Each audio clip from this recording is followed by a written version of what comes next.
Tonight, a defiant prime minister says he's staying put as his government makes a major reversal on immigration. We didn't get the balance quite right.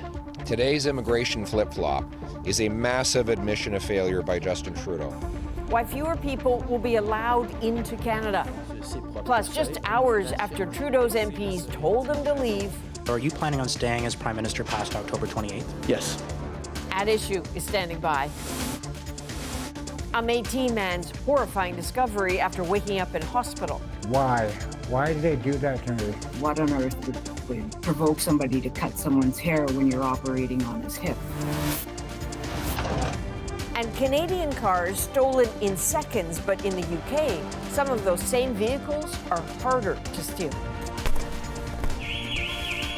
All right, so clearly that works. Marketplace wants to know why. From CBC News, this is The National with Chief Correspondent Adrian Arsenault. Thank you for joining us. Justin Trudeau says he's not going anywhere despite calls from some of his own MPs to step down. But he is making a drastic change to his party's stance on immigration. As of next year, the Liberals are slashing the target for new permanent residents by 21%, focusing on a policy in which many Canadians have lost faith at a time when Trudeau's leadership is being called into question. Well, tonight, we're going to take you through all the new details on the fight within the Liberal Party. But first, Rafi Boudjikanian takes us through that major policy shift. Surrounded by his MPs, the Prime Minister had a big admission. As we emerged from the pandemic, between addressing labor needs and maintaining population growth, we didn't get the balance quite right. And now the biggest cut to immigration his government has ever implemented. Instead of the previously announced target of 500,000 permanent residents next year, Ottawa will only allow 395,000, then 380,000 the following year, and 365,000 in 2027. We are now saying, okay, we need to let our communities, our infrastructures catch up to the population. The Liberals say the cuts will free up some 670,000 housing units, due in part to a small population decline in the next 2 years, that after a massive spike in recent years. National polling shows Canadians have soured on immigration as the country goes through a housing crisis, an important topic for the opposition leaders, but one they don't agree on how to solve. We will restore the best immigration system in the world. We will stop the illegal arrival of false refugee claimants. People come to Canada with the hope that they can build a good life, but that is not what's going on right now. But population growth is not the only issue, says this expert. I think it certainly demands the federal government to work with their provincial and local counterparts. There is certainly the ongoing challenges in terms of delivering supply. This is an abandonment of the Liberal policy. Though this migration advocate says the move is misguided and unfair. It's scapegoating migrants for the housing and affordability crisis. As we heard, they are implementing basically conservative-like policies in an attempt to recover in the polls. The government says its cuts will be thoughtful, that it's prioritizing healthcare workers and those already seeking citizenship, but it's hearing opposition from some provinces. The province of Alberta says that it should be focusing on temporary foreign workers and asylum seekers. New Brunswick's premier designate says that newcomers are key to running its healthcare system. So, Rafi, the government says this cut is just temporary. Yes, their immigration plans typically only cover the next couple of years, but it's not clear what benchmarks the Liberals would use to reverse their decision, and it's maybe even less clear they would be in charge by then. All right, Rafi Boudjikanian in Ottawa. Justin Trudeau insists he will remain in charge of the Liberal Party heading into the next election. This just a day after several of his own MPs demanded he step down by Monday. Ashley Burke now with the reaction to his decision to stay put. Less than 24 hours after some of his own MPs urged him to step down, the Prime Minister defiant. So are you planning on staying as Prime Minister past October 28th? Yes. That's the deadline sources say 24 members of his caucus gave Trudeau to decide if he'll go. The Prime Minister told MPs he'd reflect on that. It didn't take long. We're going to continue to have great discussions about how I can best lead the Liberal Party forward. Do you feel like you took enough time to reflect? No, I don't. Some Liberal MPs who want Trudeau out disappointed he wasn't swayed. I wouldn't call it delusional, but he's seeing something that I don't see, that my constituents don't see. Another MP surprised to hear the Prime Minister deliver his answer so soon and so publicly. I think it's disrespectful. I'm just disappointed. I think that we deserved a sit down, a good back and forth on Monday. But one of the Prime Minister's supporters says Trudeau couldn't have been more clear the previous day that he feels he's the best choice to lead the party. There's anybody who's surprised wasn't listening. A source says the Prime Minister's office is now talking to caucus about Monday's deadline. I just don't know what this deadline is. I mean, they're going to pick up their marbles and go home? Me personally, I'm moving on. But for others, it's not the end. They're planning their next move. Nobody's trying to, torpedo or sabotage the Liberal Party. In fact, I'll speak personally. I'm trying to save the party from itself here. The Liberals are trailing far behind the Conservatives in the polls. Despite that, the Prime Minister says he's focused on the next election and leading his party to a victory. But some in his caucus doubt that's possible without a change at the very top. Ashley Burke, CBC News, Ottawa. Rosie and At Issue are here tonight. Can the Prime Minister really stay on? They will tackle that and much more in about 20 minutes. Well, one man is under arrest after a woman was stabbed to death this morning in an Ottawa park. Police say it happened just before 11:30 a.m., not far from the city's airport. Sources say the 36-year-old woman died at the scene and that she was attacked in front of her 2 children. They were uninjured but taken to hospital as a precaution. Police say the suspect, a 36-year-old man, fled in a vehicle but was later apprehended. Well, the Fifth Estate has learned more details about Canadian billionaire Frank Stronach, and they involve allegations of sexual assault. Stronach faces 18 sex crime charges. He denounced them as lies in an exclusive interview with Mark Kelly back in August. Now, faced with these new details, he spoke with the Fifth Estate co-host again. North of Toronto at his sprawling family compound, Frank Stronach agreed once again to meet the Fifth Estate, ready to face new questions. You've always said to me that you want to be open and honest. Yeah, I talked to you. I watched your programs many times. We approached him with the stories of women who say they met him at his nightclub called Rooney's in the 1980s. Let's face it, I was a 19-year-old girl sitting with the 54-year-old CEO. Jane Boone was a Magna Co-op student in 1986 when she says Stronach approached her at a shareholders meeting, invited her for drinks at Rooney's with Magna executives, and then took her back to his guest house for sex. What pisses me off is that there were so many opportunities for the people who understood what was going on to intervene, and none of them did. Boone says what happened to her wasn't rape, but she says it wasn't right. However, the Fifth Estate has learned others who met him at Rooney's did go to police with stories of forced sex at the hand of Stronach, including a then 20-year-old horse groomer who worked for him in 1980, her identity protected by a publication ban. I'm just a groom. I shovel manure, nobody's going to believe me. We also talked to 3 young women who worked at Stronach's restaurant north of Toronto.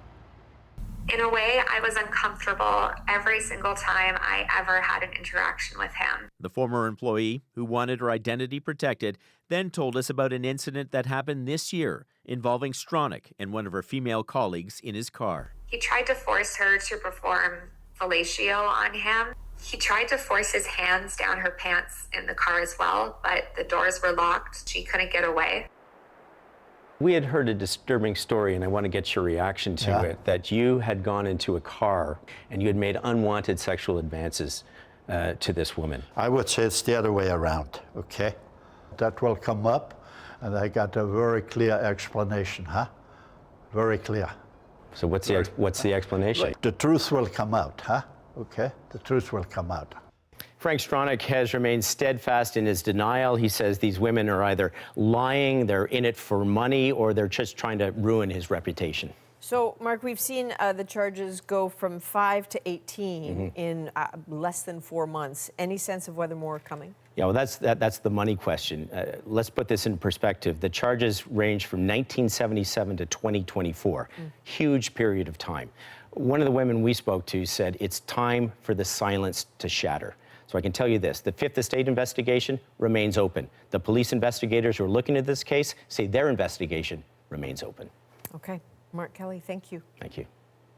You can watch the entire Fifth Estate investigation Friday at 9 p.m. on CBC television, 9:30 in Newfoundland, and stream it wherever you get CBC News.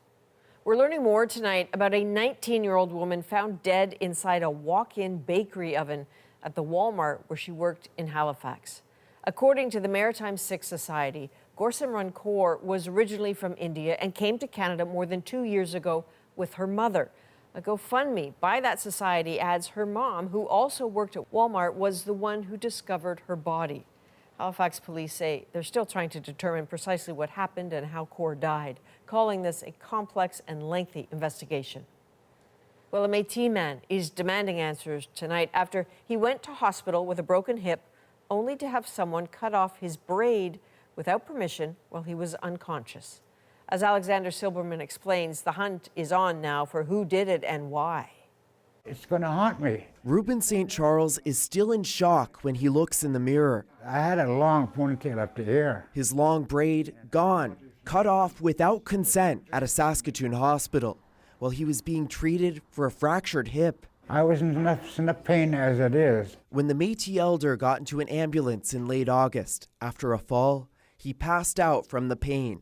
He woke up hours later at the Royal University Hospital and noticed something was wrong. My ponytail was gone, and I started screaming.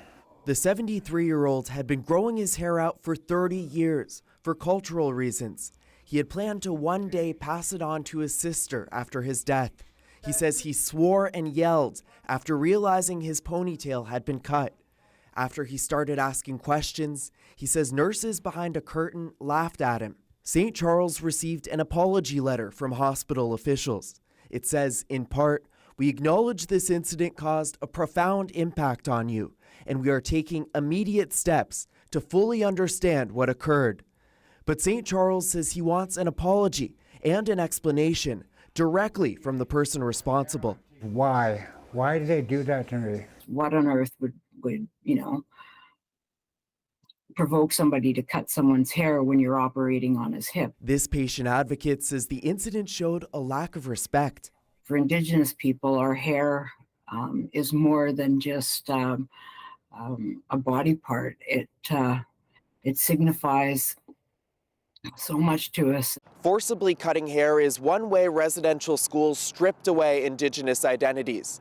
The Saskatchewan Health Authority says it recognizes that cutting hair without permission can invoke past cultural trauma, and that an external investigation is underway. Alexander Silberman, CBC News, Regina.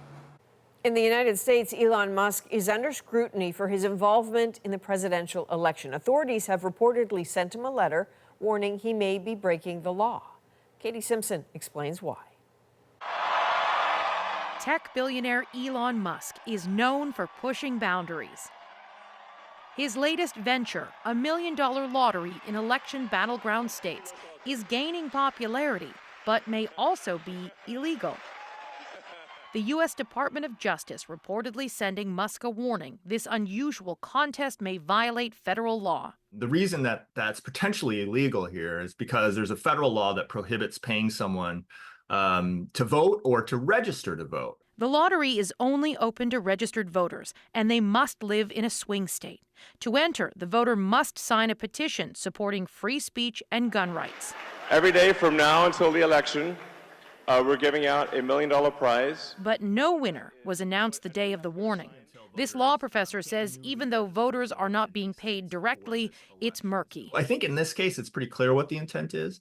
It's to register new voters, as many as they can, likely to vote for Trump in this election. The contest has attracted Trump supporters, with winners offering testimonials. My name is John, and I came here to see Elon Musk and support Trump to be the next president. Come on up here, Elon. Musk is one of Trump's most powerful and enthusiastic supporters, pumping $75 million into his campaign. Fight, fight, fight. Vote, vote, vote. Thank you. They align ideologically, and both have histories of spreading misinformation. It's a bond Democrats love to mock. Elon's on that stage, jumping around, skipping like a dipshit on these things. You know it. That guy is literally the richest man in the world, spending millions of dollars to help Donald Trump buy an election. The Department of Justice may not do anything further. There are heightened sensitivities around perceptions of bias during elections, and Trump has already claimed the justice system has been weaponized against him. Katie Simpson, CBC News, Washington. Convicted killers Eric and Lyle Menendez now have a legal path to one day walk free after decades in prison for murdering their parents. The Los Angeles District Attorney says he's recommending the brothers be resentenced. I believe that they have paid their debt to society. The two were given life sentences in 1996 with no chance of parole. Both maintained they acted in self-defense after suffering years of sexual abuse from their father. The prosecutor's recommendation still needs to be approved by a judge. Israel's prime minister says he welcomes the most recent efforts at a hostage release deal as Hamas signals it wants a full Israeli withdrawal from Gaza first. And as Barbara Stewart shows us, despite renewed pressure to end the war, the destruction and suffering there is relentless. A desperate, chaotic surge toward a bakery with a limited supply of bread. Some in this crowd fled the city of Jabalia in Gaza's north with their families. If we don't die from the war, we will die from hunger, said this man. Israel's continued push to root out militants has forced thousands to flee besieged neighborhoods of the north. But they found no refuge here.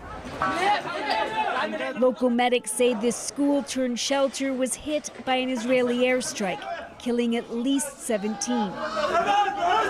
Israel said it was targeting a Hamas command center. A videographer working for CBC News captured these images. Among the many, too horrific to show, the bodies of small children.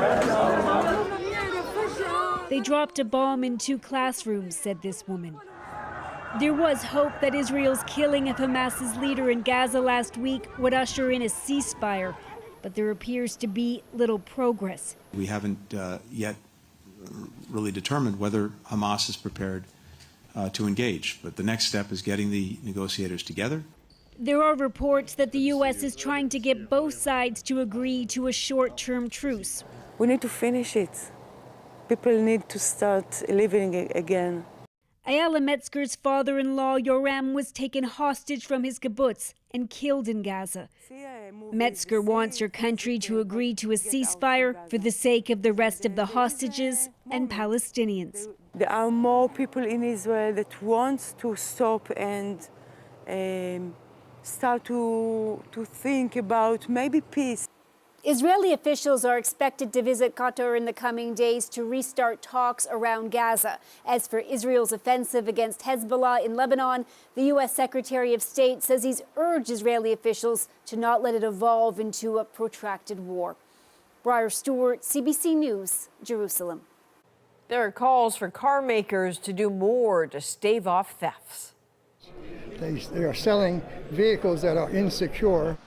CBC Marketplace heads to the UK and uncovers some cars there are harder to steal. Some landlords facing protests from tenants are taking the fight to court. You see that they're going to sue us because of the protest. We were shocked. And an injured Puffin gets a second chance. We didn't know if he was going to survive the night. We're back in 2 minutes.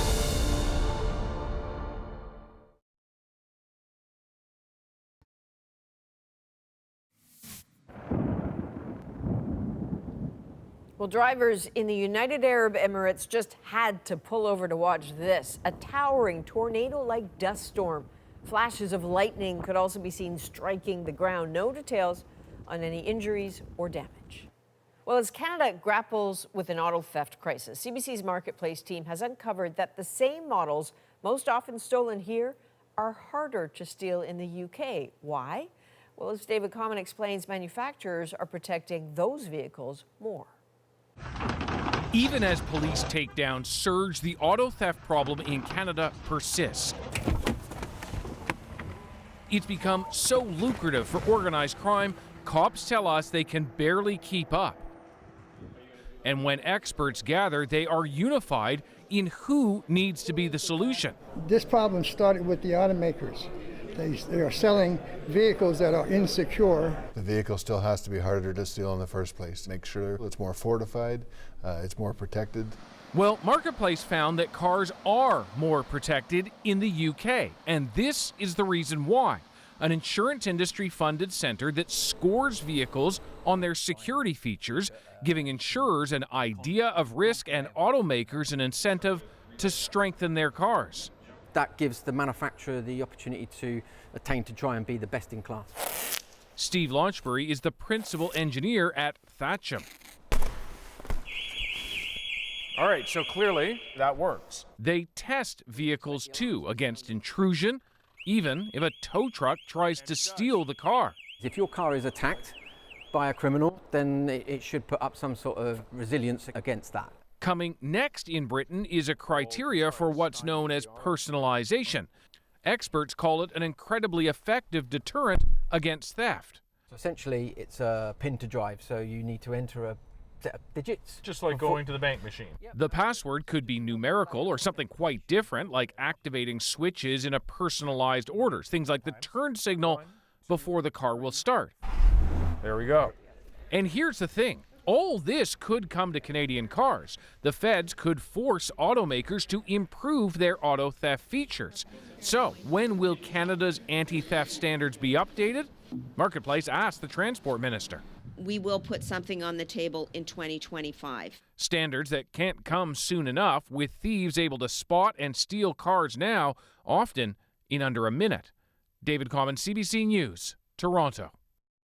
You can catch the full Marketplace investigation tomorrow night. Stolen in seconds. Why aren't car makers doing more? That airs Friday at 8 p.m. on CBC TV and GEM, 8:30 in Newfoundland. Well, some tenants protesting bad living conditions are now facing lawsuits. It's definitely an escalation in the tools that landlords have at their disposal. Why tenants fear they have little recourse. And Rosie's here with that issue. Hey, Rosie. Hey, Adrian. Tonight, how the Liberals are responding to dissenting MPs. So yeah, we're going to continue to have great conversations about what is the best way to take on Pierre Poilievre in the next election. But that'll happen with me as leader. But can they all unite behind Justin Trudeau again? Chantal, Althea, and Andrew will weigh in on what you want to know and more.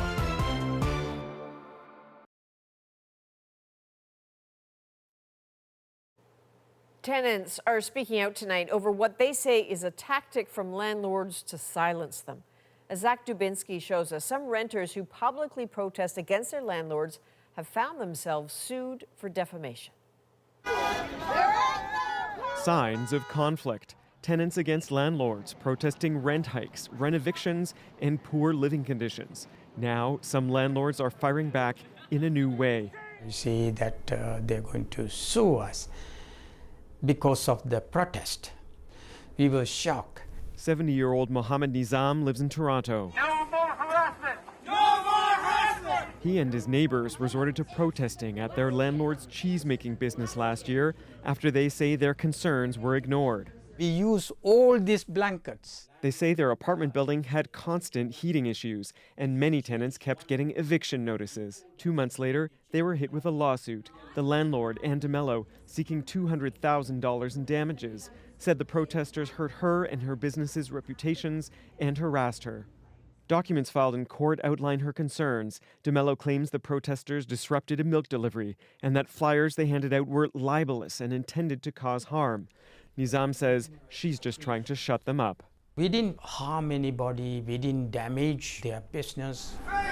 Lawyer Danica So represents Nizam and the other tenants. This is sort of a classic fight between David and Goliath, in which Goliath often wins because Goliath has the money to extend this however long they want. CBC News found several similar lawsuits across Canada in the last 3 years, landlords claiming that protesting tenants defamed them.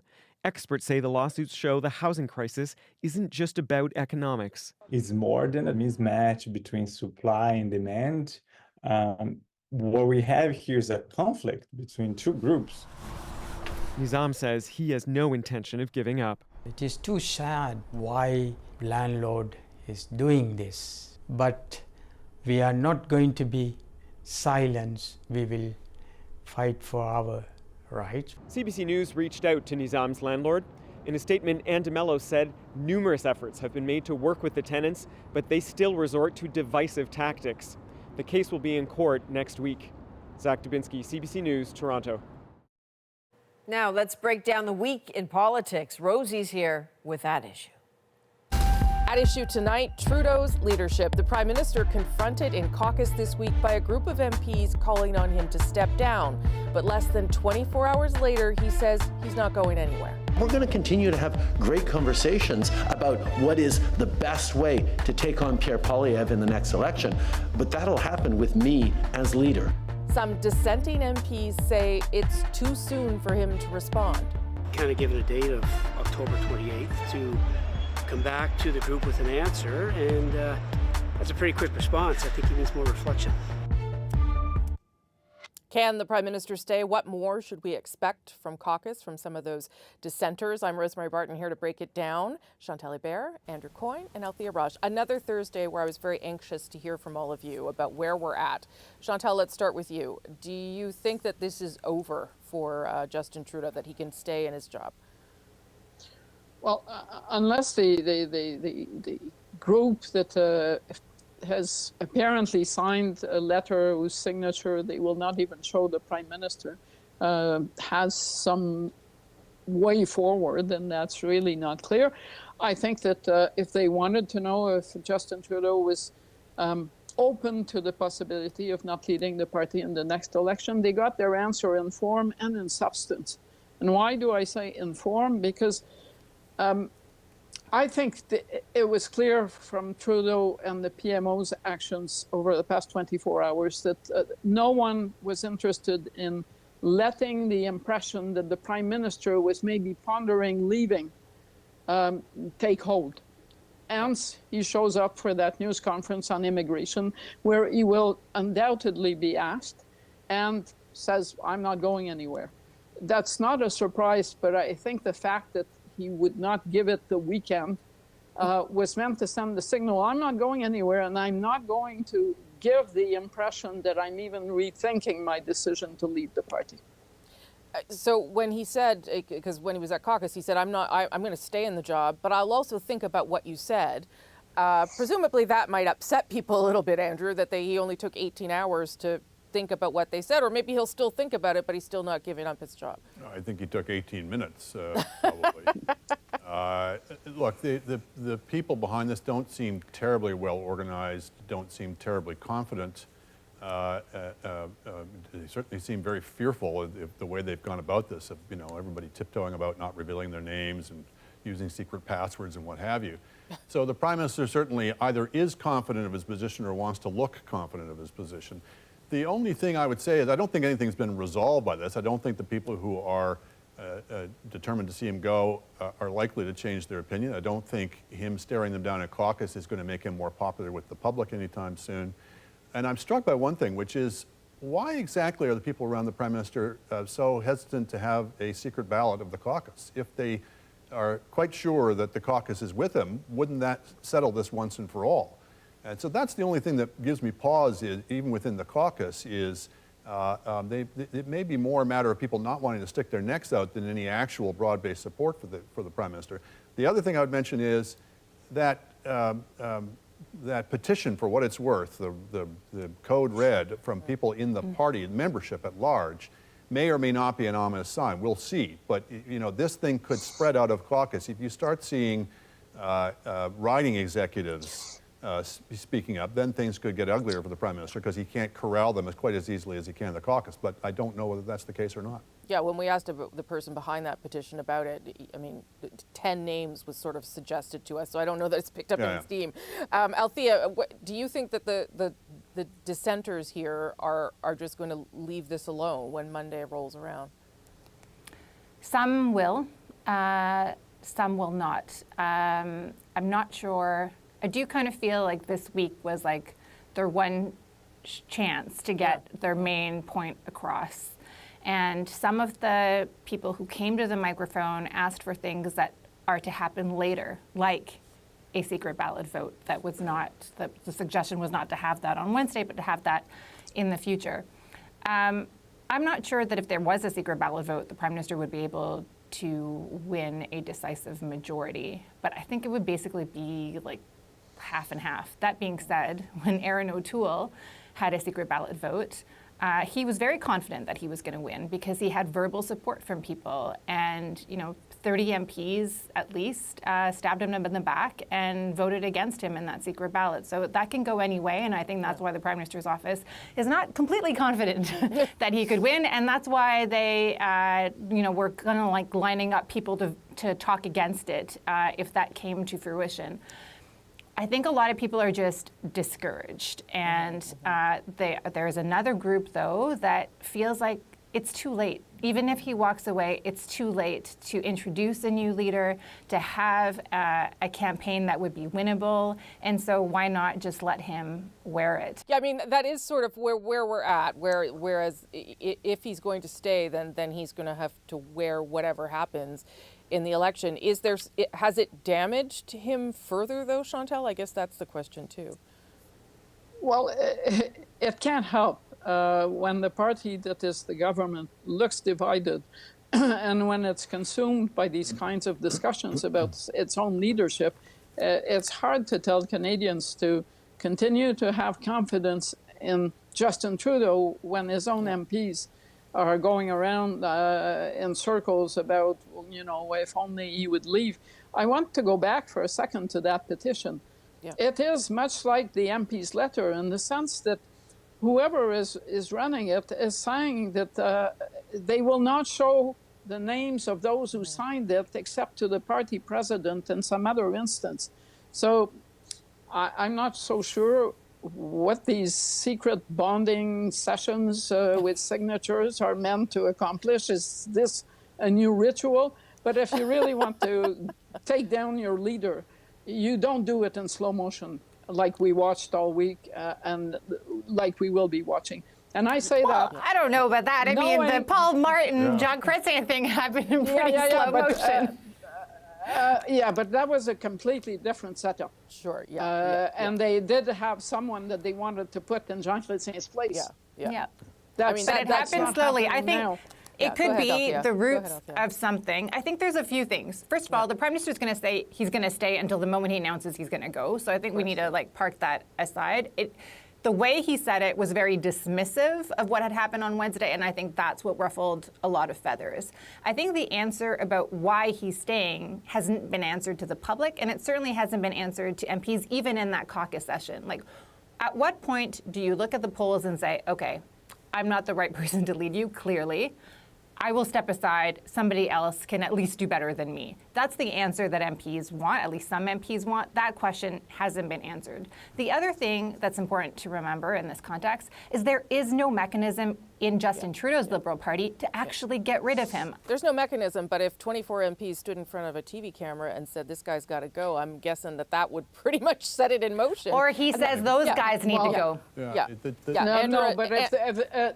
Seriously, if those 24, whoever they are, decided to walk and sit as independents, or that. It would tear apart the government. Basically, that government would have to count on both the Bloc and the NDP to pass any legislation. Makes no sense. No. Okay. And there's no appetite for that. There are three things that are keeping this Prime Minister or any Prime Minister in place. One is the terrible dread of going through the process of removing him.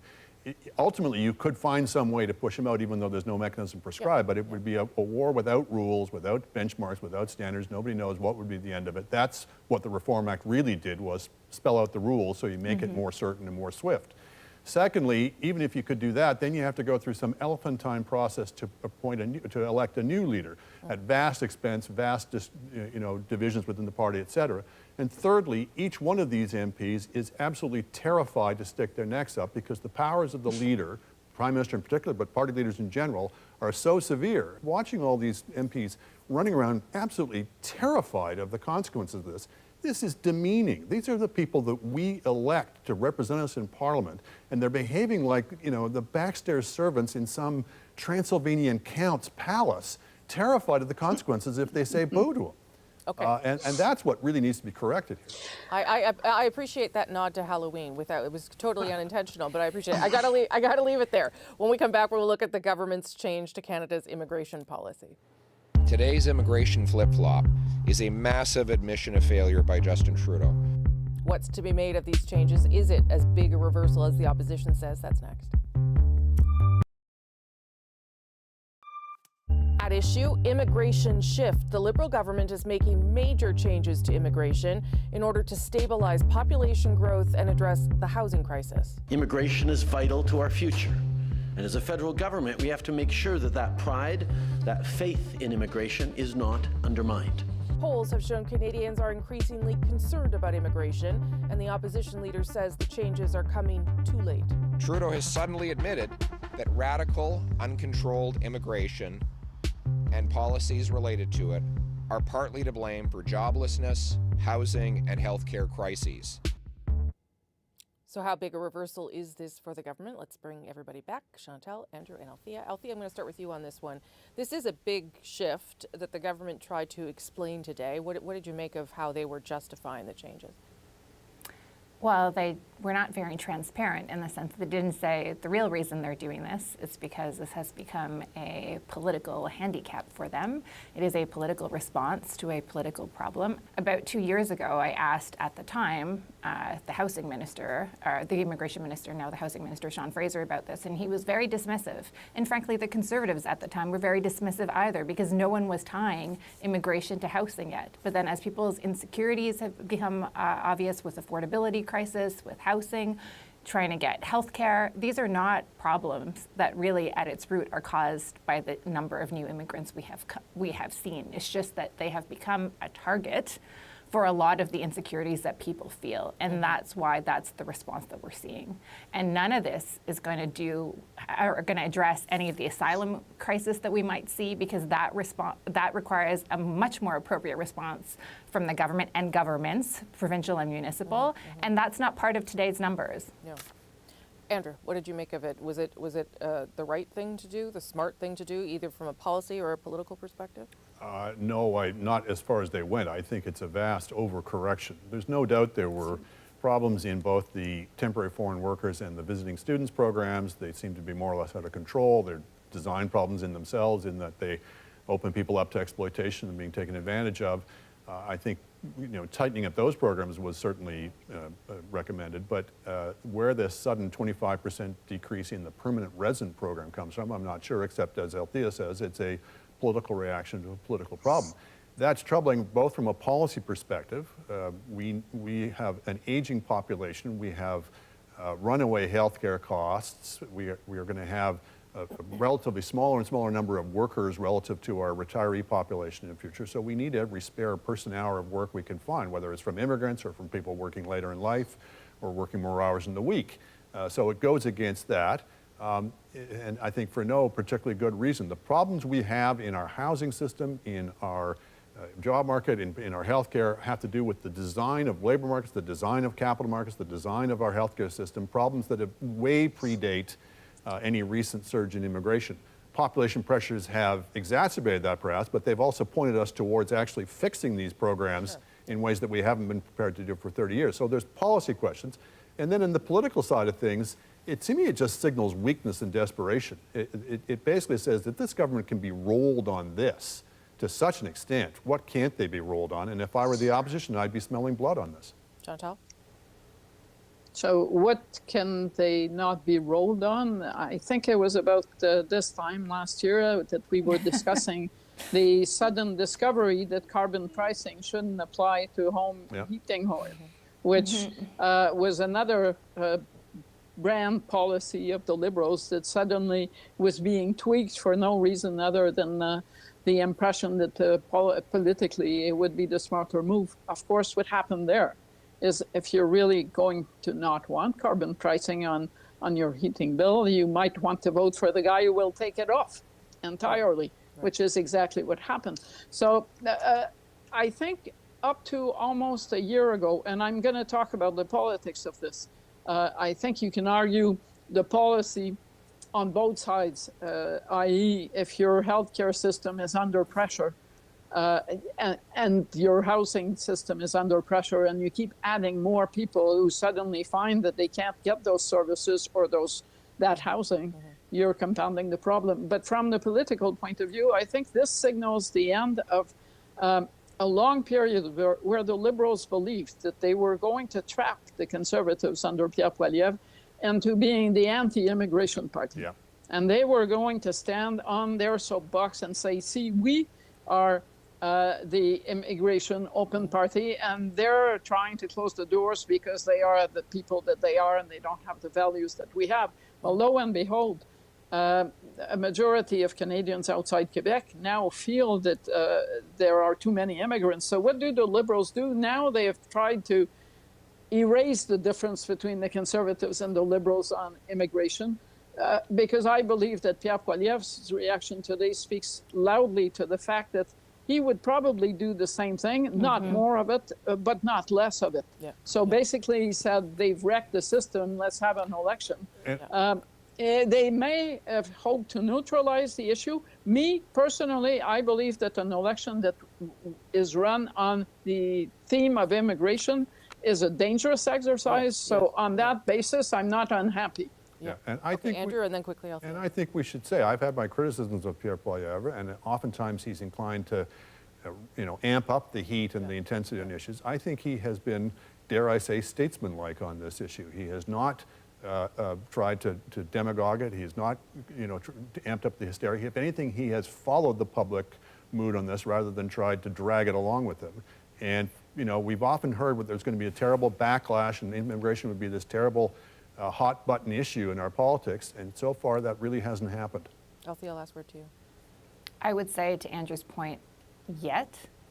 I think the reason that we saw Mr. Poilievre respond the way he did is actually because if you broke down the math, I think Mr. Poilievre's numbers actually would have been higher than what the Liberals did.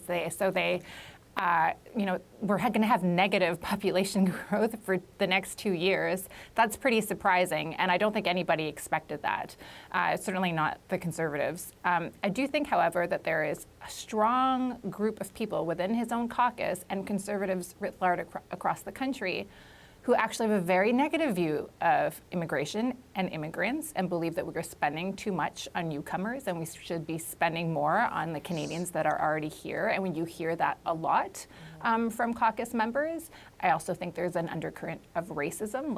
We don't try to say that on polite television often, but certainly there is. Nobody is attacking the Ukrainian immigrants, for example, in that discussion.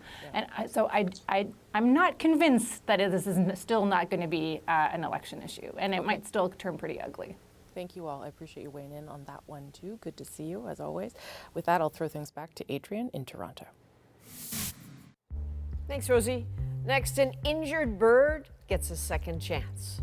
We didn't know if he was going to survive the night, really. His head was so swollen. His eye was shut. The puffin that prospered in our moment.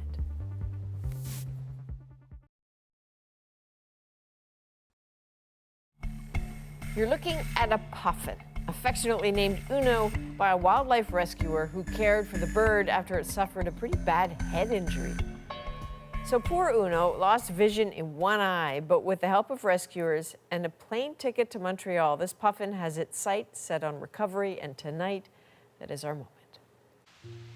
We named him Uno because he's singleton. He's by himself, so.